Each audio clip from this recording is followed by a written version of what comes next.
రావంత్ని arrest చేస్తే ప్రకాష్ రాజుకి ఎందుకు పాపం ఇంత బాధ?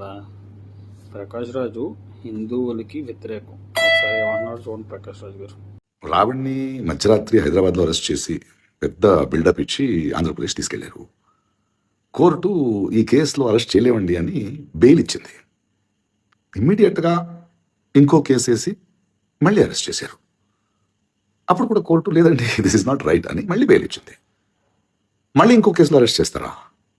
ఇలా ఒక 30 కేసులు రెడీగా ఉన్నాయంట కదా బెయిల్ ఇస్తే. అంటే కోర్టు మళ్ళీ మీరు తప్పు చేస్తున్నారు, ఇలా అరెస్ట్ చేయలేదంటే మీరు ఇంకో 30 కేసులు పెట్టి అధికారాన్ని మిస్యూజ్ చేస్తూ ఎక్కడ దాకా వెళ్తారు? ఏంటిది సిగ్గులేని ఏంటి కక్ష సాధింపు? ఏం చేయాలనుకుంటున్నారు? జనాలు చూస్తున్నారు. They are seeing your frustration. We are all watching this frustration. You can misuse power like this. Hope you release him soon. Sir నమస్తే అండి ప్రకాష్ రాజు గారు. మీరు ఇంకా బయటికి రాలేదు ఏంటి అనుకుంటున్నాను. వచ్చేసారు మీరు కూడా బయటికి. మీరు హిందువులకి వ్యతిరేకమండి.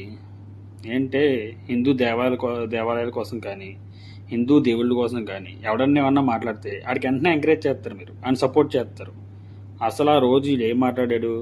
ఇంతకీ ఇదంతా పవన్ కళ్యాణ్ తిట్టినందుకు కాదండి అరెస్ట్ చేయడం. హిందూ దేవతల్ని, హిందూ దేవుళ్ళని, హిందూ గుళ్ళని తప్పుడుగా మాట్లాడినందుకు. అర్థమైందా? దళిత క్రైస్తవ సభను పెట్టుకున్నప్పుడు వాళ్ళ సభ కోసం, వాళ్ళ దేవుళ్ళ కోసం, యేసుప్రభు కోసం మాట్లాడుకోవాలి. కానీ హిందూ దేవుళ్ళ కోసం, హిందూ దేవతల కోసం ఆయనకి ఎందుకండి?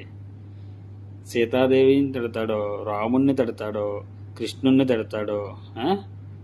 అసలు హిందువులకి వాళ్ళకి సంబంధం ఏముంది?